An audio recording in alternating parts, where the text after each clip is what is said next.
Iran Israel সংঘাত আবহে সংকট পরিস্থিতিতে জ্বালানি শুল্ক কমানোর ঘোষণা করল কেন্দ্রীয় সরকার। পেট্রোল ও ডিজেলের ওপর শুল্ক 10 টাকা কমানো হয়েছে। পেট্রোলের ওপর আবগারি শুল্ক আগে 13 টাকা থেকে কমিয়ে লিটার প্রতি 3 টাকা করা হয়েছে। অন্যদিকে ডিজেলের ওপর শুল্ক লিটার প্রতি 10 টাকা থেকে কমিয়ে 0 করা হয়েছে।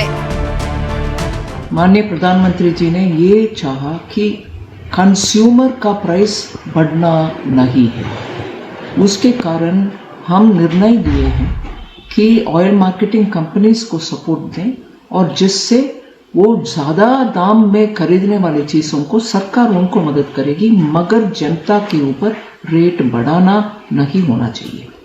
दूसरा, बड़ा दाम विदेश में बढ़ रही है, उसके कारण ऑयल मार्केटिंग कंपनीज खरीदना रोकें। ये से हालत ना हो, वो फिर भी खरीदें, फिर भी ले आएं और हमारे जनता को समय समय पर सही क्वांटिटी जितना भी मिलना चाहिए उतना मिलने का रेट बढ़ाया, एक्साइज ड्यूटी बढ़ाया, जिससे वो एक्सपोर्ट ना करते हुए भारत में ही उनको सेल करेंगे, जिससे भारत में अवेलेबिलिटी का भरपूर अवेलेबिलिटी रहेंगे, लोगों को कमी महसूस नहीं होने।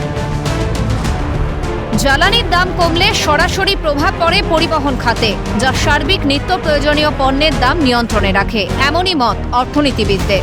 তবে আপাত দৃষ্টিতে কেন্দ্রের এই সিদ্ধান্তকে স্বাগত জানিয়েছেন অর্থনীতিবিদ রতন খাসনবিশ।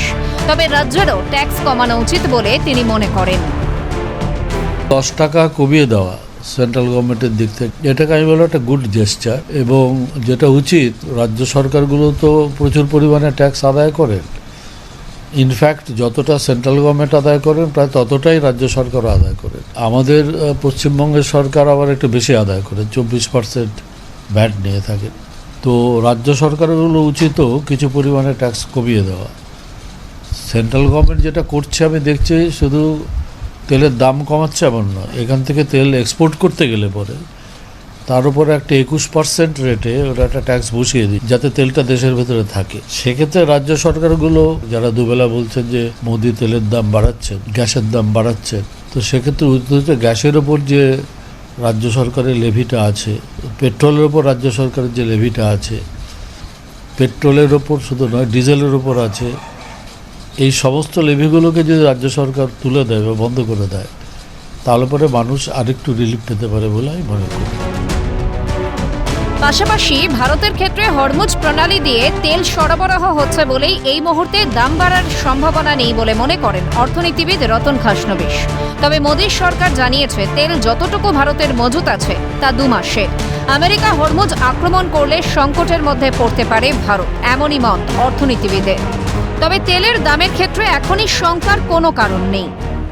যদি যুদ্ধটা আরও না বেড়ে যায়, এখন যা আছে তাই থাকে, তাহলে ভারতের জাহাজগুলো আটকাবে না বলেই, এবং হরমুজ প্রণালী দিয়ে ভারতের মেজর তেলটা আসে বলে তেলের দাম এক্ষুনি বেড়ে যাওয়ার কোনো সম্ভাবনা আমি দেখতে পাচ্ছি না।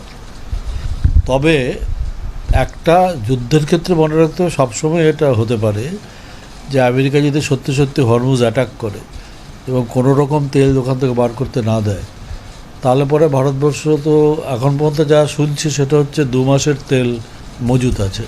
অন্য অনেক দেশ আছে, যেমন চীন বলছে তার 6 মাসের আছে, আমাদের অত নাকি নেই। তা যদি 6 মাসের বদলে আপনার 2 মাস থেকে থাকে, তাহলে এটা অবভিয়াস যে কিছুদিন পরে আমাদের এই সংকটটা বাড়তে থাকবে, কোনো ভুল নেই তাতে। এক্ষুনি কোনো একটা শঙ্কা আছে অন্তত তেলের দামের ক্ষেত্রে, এটা মনে করার কারণ থাকছে না। সাধারণভাবে এর আগে আমরা দেখেছি এক্সাইজ ডিউটি বাড়িয়ে দিলে পেট্রোল ডিজেলের দাম বেড়ে যায়, তো এক্সাইজ ডিউটি কমিয়ে দিলে পেট্রোল ডিজেলের দাম কমবে, এটাই সাধারণভাবে মানুষ ভেবেছিল। কিন্তু যুদ্ধের আবহে অর্থনীতির যে বর্তমান অবস্থা ভারতবর্ষের, সেক্ষেত্রে পেট্রোল ডিজেলের দাম কমানোর কোনো প্রশ্ন নেই। কিন্তু সরকারি রাষ্ট্রায়ত্ত সংস্থাকে সুবিধা দেওয়ার জন্য সরকারের এই প্রচেষ্টা সরকারের কোষাগারকে কিন্তু আরো চাপ বাড়িয়ে দেবে। এটাতে সাধারণভাবে সরকারের ডান হাত থেকে টাকা বাঁ হাতে যাবে, বাঁ হাত থেকে টাকা ডান হাতে যাবে, এতে সাধারণ মানুষের জীবনযাত্রার কোনো পরিবর্তন হবে না। কিন্তু আমি বলবো আগামী দিনে যাতে পেট্রোল ডিজেলের দাম না বাড়ে। পেট্রোল ডিজেলের মতো জ্বালানি তেলে অন্তঃশুল্ক কমিয়ে নরেন্দ্র মোদী সরকার এক কার্যকরী পদক্ষেপ করেছে। সাধারণ মানুষের স্বার্থে মোদীর সিদ্ধান্তকে স্বাগত জানিয়েছেন কেন্দ্রীয় স্বরাষ্ট্রমন্ত্রী অমিত শাহ, কেন্দ্রীয় পেট্রোলিয়াম মন্ত্রী হরদীপ সিং পুরী, জিতেন্দ্র সিং ও পীযূষ গোয়েল। সংশ্লিষ্ট মহলের মতে কেন্দ্রের এই পদক্ষেপের ফলে সরকার সরাসরি রাজস্ব আয়ের ক্ষেত্রে বড় ধাক্কা খেলেও জনগণের ওপর বাড়তি দামের বোঝা চাপানো হচ্ছে না। এখন পরিবর্তিত পরিস্থিতির দিকে নজর দেশবাসীর। ক্যালকাটা নিউজ।